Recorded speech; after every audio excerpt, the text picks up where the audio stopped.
Modestine Castanon, bonjour. Bonjour Carole. Merci beaucoup de nous avoir accueillis et d'avoir accepté notre invitation. Je vous en prie, c'est moi qui suis justement contente que vous m'ayez justement sollicité pour cet entretien. Donc voilà, je suis d'autant plus heureuse de vous accueillir parce que c'est pas courant et j'aimerais vraiment que vous nous parliez de ce que c'est le pouvoir quand on est une femme et quand on est pasteur et qu'on est aussi engagé.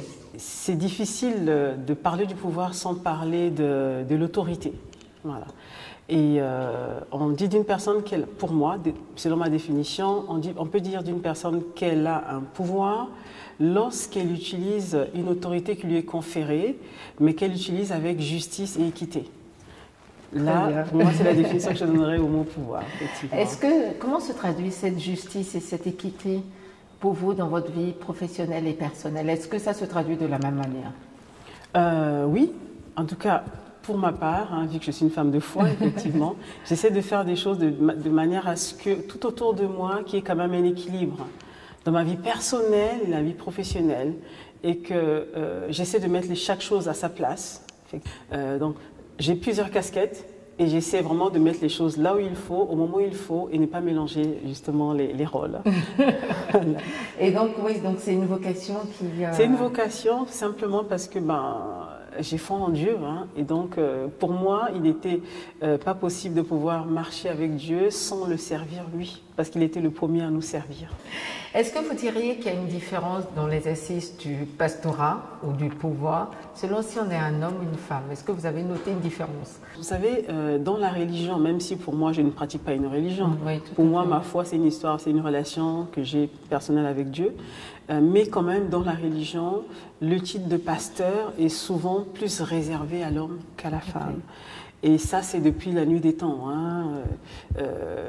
Je suis chrétienne, l'église, entre guillemets, qui a commencé l'église chrétienne, la première église chrétienne, c'est l'église catholique. Tout à fait. Et on voit bien que jusque-là, vous voyez qu'il n'y a pas, de femmes prêtres. Voilà. Tout à fait. Mais dans l'église protestante, aujourd'hui, il y a des femmes pasteurs, mais ce n'est pas encore démocratisé, entre guillemets.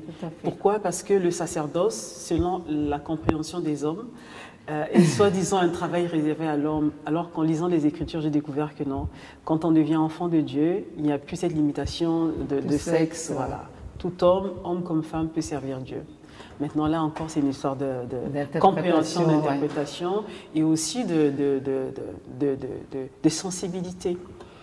Parce qu'on dit tous qu'on est chrétien, mais dans le christianisme et même dans le corps protestant, il y a plusieurs sensibilités, il y a plusieurs courants.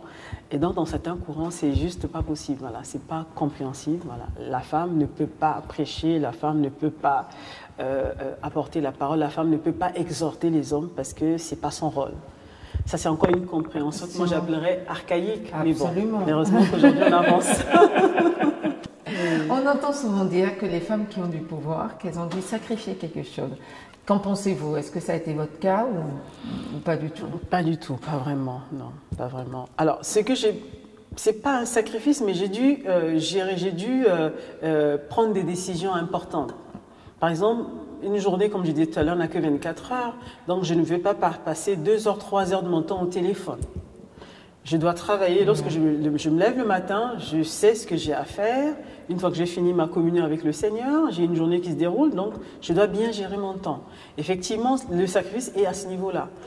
J'essaie de repousser plus loin tout ce qui est distraction pour pouvoir être efficace dans mes rôles au quotidien. Voilà. Ça, c'est un sacrifice. Si c'est ça, sacrifice, oui, j'accepte ce sacrifice. Mais sinon, non, je ne sacrifie pas un pan de ma vie au dépend d'un autre. Du tout. Très bien. Ouais. Si vous aviez un conseil ou un message pour une jeune fille qui souhaite devenir pasteur, par exemple, qu'est-ce que vous lui diriez? Alors, est-ce que je peux m'adresser à toutes les jeunes filles d'une manière générale? Absolument. Moi, je sais que beaucoup des jeunes filles ont des rêves dans le cœur, elles aimeraient faire tellement de choses. Le pastorat, comme je disais, c'est une vocation. Si ce n'est pas votre vocation, mais ce n'est pas évident de dire « Ok, je serai pasteur demain ». Mais d'une manière générale, c'est bien d'avoir un rêve, c'est bien d'avoir une vision, de savoir où est-ce qu'on sera demain, qu'est-ce qu'on ferait demain. Et avoir un rêve, croire à son potentiel, croire à son identité de femme, parce que là on parle de femme et pouvoir, mais ce qu'on oublie souvent c'est que c'est pas évident pour la femme. Le mot pouvoir, lorsqu'on utilise le pouvoir, on parle du pouvoir, et j'aime beaucoup votre émission parce que vous mettez femme, pouvoir. C'est pas souvent associé à la femme, parce que les gens pensent souvent que le pouvoir c'est juste réservé à l'homme, et c'est juste réservé à une certaine élite, juste réservé à certaines personnes qui sont publiques, qui sont visibles, alors qu'au fond le pouvoir peut s'exercer même dans l'ombre. Absolument. Et moi j'ai découvert qu'il y a des grandes personnes, des gens qui ont bougé, qui ont fait changer cette société, qui ont fait avancer les choses, souvent c'était des personnes de l'ombre. Tout à fait. Donc on peut avoir le pouvoir même si on est dans l'ombre. Et pour les jeunes filles, qu'elles ne soient pas impressionnées parce que ce sont des jeunes filles, ce sont des femmes, mais qu'elles croient en leur potentiel, mais croient d'abord à leur identité de femme. Nous avons beaucoup de capacités, beaucoup de talents, beaucoup de choses que le Créateur, qui est mon Père à moi, nous a dotées, et on peut les utiliser au quotidien. Donc croire en ce qu'on a, parce que si on ne sait pas qui on est, on ne connaît pas son identité, quelqu'un d'autre pourra vous dire ce que vous n'êtes pas. Et ça, c'est vous envoyer sur un mauvais chemin. Tout à fait, voilà. Donc croire en cela simplement, et puis surtout beaucoup travailler. C'est ça. Ah oui, il n'y a pas de secret. Hein. Justement, de par votre regard par rapport à tout ce qui se passe aujourd'hui dans notre société, et de par votre responsabilité en tant que pasteur, je trouve qu'aujourd'hui, on est confronté à beaucoup de défis qui nous dépassent. Si vous aviez un conseil, une suggestion. Moi, par exemple, je travaille sur toutes les questions liées à la discrimination sur le marché de l'emploi. Est-ce que vous avez un sujet ou un défi auquel vous dites c'est important de le relever, ou j'ai une idée pour que les choses aient pu changer, pour que notre société puisse s'améliorer? Qu'est-ce que ça pourrait être? Waouh. Juste une idée. Juste une idée. Oui, il y a tellement de choses. Tellement de choses, juste une idée, tellement de choses. Moi, je pense que le plus gros challenge que l'homme a aujourd'hui, c'est de pouvoir changer de système de pensée. Voilà, changer la mentalité d'un homme. Et franchement, honnêtement, si moi j'avais le pouvoir, entre guillemets, je l'ai à mon niveau, hein, au quotidien, mais si j'avais un plus grand pouvoir, j'exhorterais les hommes à revoir leur système de pensée. Parce qu'on parle aujourd'hui de la planète, c'est l'homme qui est en train de détruire la planète, mais on ne fait que parler, mais personne ne prend la décision, déjà dans son environnement, de pouvoir changer les choses. Cela, c'est vraiment un défi au niveau de la mentalité. C'est changer le système de pensée d'un homme, c'est en fait son monde à lui. Le monde commence à l'intérieur de notre tête. Ce qu'on pense, c'est à quoi on croit. Et si on arrive à changer, à shifter, à transformer cette manière de penser et à dire qu'on n'est pas seul sur la Terre, qu'il y a quand même des milliards d'êtres humains, et qu'en fait, qu'on pourrait, en apportant du réconfort à son prochain, à son voisin qui est dans son palier, à celui ou celle qu'on voit dans le métro tous les jours, ne fût-ce qu'un sourire, et que ce n'est pas un ennemi, c'est une personne qui est comme nous et qui a peut-être aussi des défis, des besoins, je pense qu'on pourrait quand même rendre le monde un peu plus meilleur. Je pense. Voilà. Très bien. Mais c'est vraiment des petites choses. Hein, justement, si vous aviez une baguette magique et que vous avez un jour pour changer le monde, par quoi commenceriez-vous? Je commencerai par ça, par les pensées. Par les pensées. Revoir complètement la matrice. La matrice, voilà. Comment les hommes pensent. Voilà, c'est important. Alors, homme au sens avec grand T. Grand âge, voilà. Homme comme femme. Très bien. Est-ce que vous avez une phrase, une devise qui vous inspire ou qui illustre vos propos ou votre personnalité? D'accord. La devise, c'est vraiment croire en la vision. Déjà, avoir une vision et croire en la vision. Et dans cela, je pense à un auteur que j'aime beaucoup, qui est Yvan Castano, qui a l'habitude de me dire, tu sais, la vision, en fait, la vision est ce qu'on continue de voir quand on a fermé les yeux.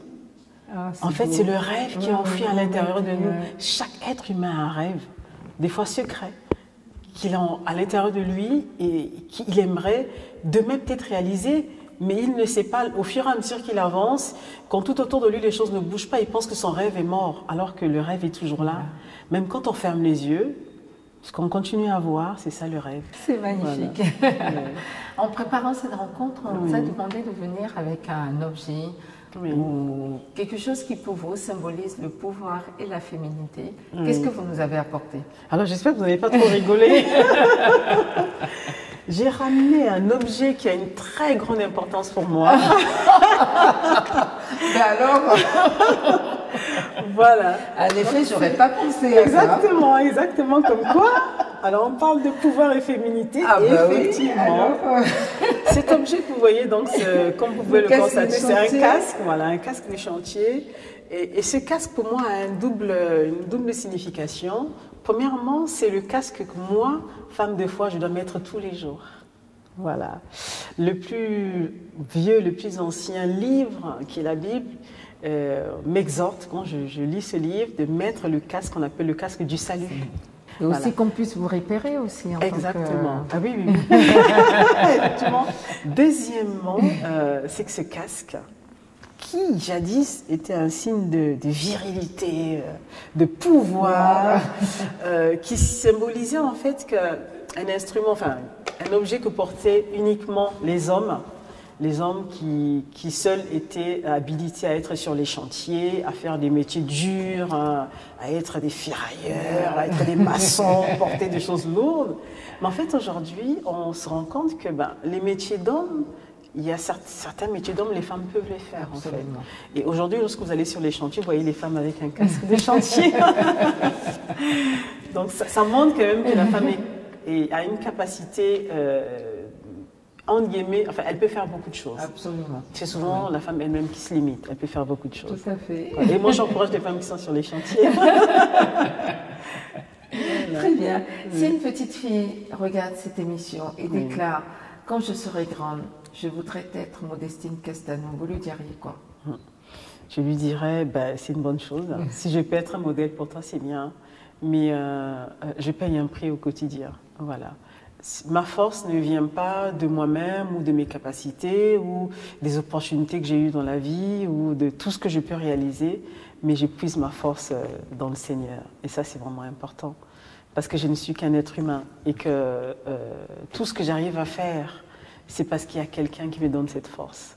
Et j'ai tendance à dire, je le dis souvent, c'est que je ne suis pas une femme...